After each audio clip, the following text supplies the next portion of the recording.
Hi, everybody. This is Max. This is Kendall. Hi, Kendall. Hi, Max. Welcome back to the best 5 minutes of your life. Today, we're bringing you a special treat. We are going to be talking about one of our favorites from the past, The Land That Time Forgot. Yes. A 1975 epic about a submarine that sinks a British merchant ship, and the crew of that merchant ship get on that sub, and they travel under an ice glacier and end up in some lost Land. Land captured inside the ice, I guess, is what's going on there. Well, isn't it like it's a crater, isn't it? Or a mountain range or something. Well, it has its own sun somehow. That's right. They never really explain how that happens. You're right.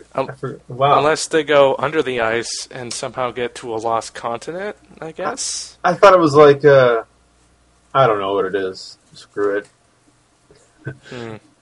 Because aren't they like out in the Atlantic somewhere? Yeah, that's right. And then suddenly there's a warm tropical climate. Right, yeah. I don't know. I think they were... Wasn't it something to do with the ozone, right? No. I don't know. I don't know. Just no. Well, it's got some really good action. I mean, there's a part where they shoot a dinosaur and then they eat it. I mean, how awesome. You don't get that in Jurassic Park. No. No. Yeah, they eat it. And I remember in the next scene, they're in the submarine, and the cook walks up with these plates, and he plops it down. There's these huge steaks. Remember? Oh, yeah. They just start digging into it. And it's dinosaur steaks. It's just... And didn't the dinosaur just eat somebody? Yeah, it just ate a crewmate, so they ate it back, I guess. Wow. Recycled energy, I suppose. Yeah, that's circle of life for you. That's Anyway. No. Oh, go on. I don't know. Okay. Anyway, it stars Doug McClure. And who's the woman? What was her name? Susan something. I don't remember exactly. Okay. I looked up the information a couple days ago, back when I was interested in this. Well, it doesn't matter. I just remember when I was little, she was hot. You know. And the older you get, the less hot Yeah. she is. Yeah. I don't know what happened with that, but I don't know either. Bolu. We have to talk about Bolu. Oh God.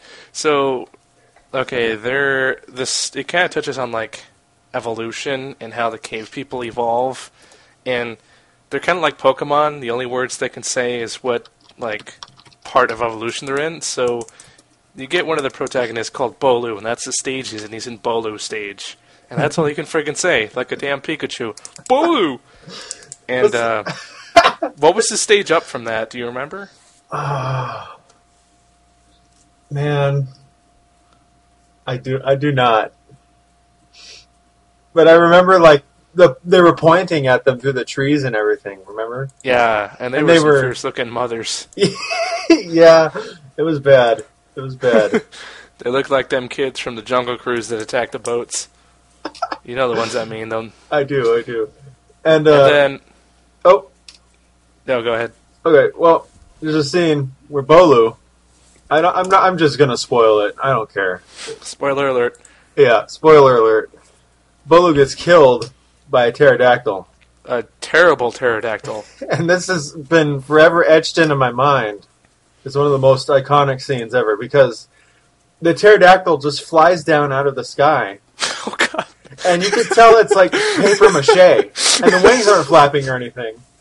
And when it hits Bolu, you can hear the crunch of paper and cardboard. It kind of just hits him, really. It just goes thump, and you can hear it, too. Yeah. They didn't even bother to edit out the thump. And then the next scene is just like this thing on a wire gliding away with a person in its mouth, and the legs are kind of kicking. Yeah. And then it just kind of like gets farther and farther away out of camera view. And then the main character, Doug McClure. Doug, just kind of squints at the pterodactyl menacingly. Like that's going to bring Bolu back. Oh my god. It's pretty sweet. I can't lie. It really is. And there's a fight. They're like drilling for oil or something so they can power their submarine. Yeah. And two of the sailors or something get in a fight down in the oil. Remember that? Yeah. Actually, that's one of the clips that I'm playing in the background. Oh, man. Is that stupid oil fight.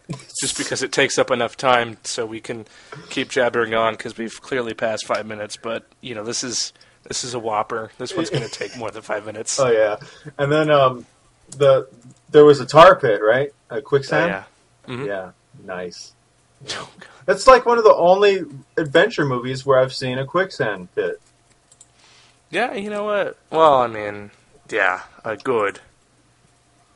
You know, it's like a cliche, but where is it a cliche? I've never heard it or seen it. Yes. But anyway, it's pretty sweet. At the end, it is. They're I don't know how much longer. Spoiler alert, by the way. I don't know how much longer after the events of the climax that the very end of the movie takes place. But Doug McClure, his character, and the woman, throw a bottle. Of course, the woman. Yeah. Because they get stranded on the island, they get left behind as the submarine. That's how they got there. Right. You know, the submarine is full of petrol because they were able to refine petrol somehow. And they got it on the submarine. They chugged out of the harbor because the island was going chaotic because of a volcano that was conveniently exploding. So the Nazis 86 out of there with the remaining British, leaving. But they all die, right? They boil. No, they don't. Yeah, they do. The guys in the subs? Yeah, I'm pretty sure they boil. Maybe I'm getting this confused with 20,000 Leagues. Well, I know they escaped, besides Mason, of course, James Mason, Nemo. But I'm pretty sure in Len, That Time Forgot, when they're trying to get out, they boil alive. But that means the British, the not bad guys, die too. Yeah. I don't care. You know, well, there's other more decent reviews of this film on YouTube that give it way more credit than we're going to give it. Oh, this isn't a review. This is praise. Exactly. We just like this movie so much. For probably the wrong reasons. Yeah. But anyway, what I was going to get at is at the end, Doug McClure's character and the woman, they write a message in a bottle and they chuck it out into the ocean. And I always assumed that it was just like the next day after or something. But they're all dressed up in like animal hide, and he has this beard going on, doesn't he? Mm-hmm. Yeah, well, actually, that's how the film starts. Is some people are walking on the beach and they find the message in the bottle, and they're like, "Oh, her!" And then it talks about the events, and there's kind of like a flashback, and then it picks up, you know, the sub hitting the British ship, and then they all climb on the sub and somehow overpower the well-armed Nazis, and then everyone's all like, "Hey, let's go towards that ice." And then they go towards that ice, and then they're like, "Oh, since we're on an island, it doesn't matter that, you know, you're British and we're Nazis. Let's just explore."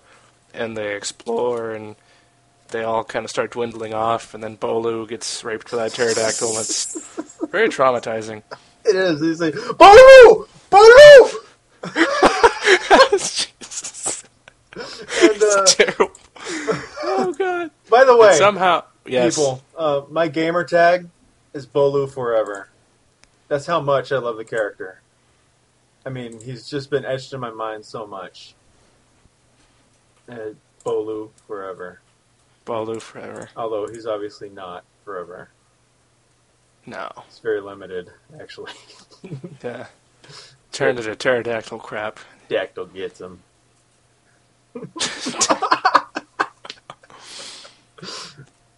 Anyway. Yes. It's 11:11 right now. Make a wish. Anyway. Well, that's if you're on the eastern seaboard. Oh, yeah. Okay. Anyway. The main German dude, his overdubbed accent. Oh, God. I think you should comment on that. Well, I don't really remember much of his overdubbed accent, but it was an overdubbed accent. Very overdubbed accent. And Oh, frick. uh-oh. What happened? Sorry, Okay. I'm just trying to download something, and I do not know where I put that something. Oh. Okay. I know. Anyway, this has been. Are we done, or are we gonna? It's. Um. You have any more to say Um. about land that time forgot? The land that time forgot.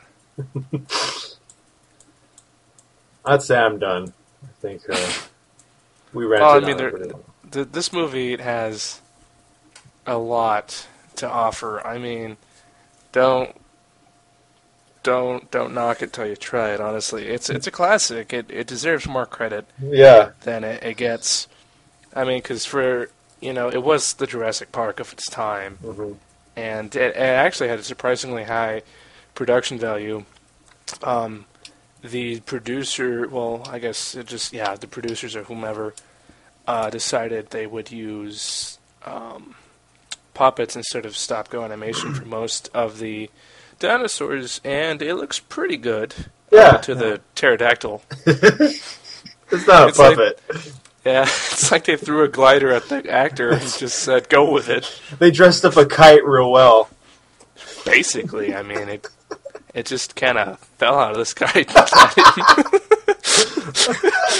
I wish I could find that scene for you. I Oh, just man. play that over and over and over again. Yeah. All right. That's about the noise it makes too. Yeah. Okay.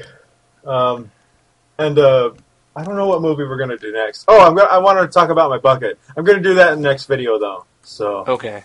Okay. Well, in our next video, we'll head it with Max's bucket.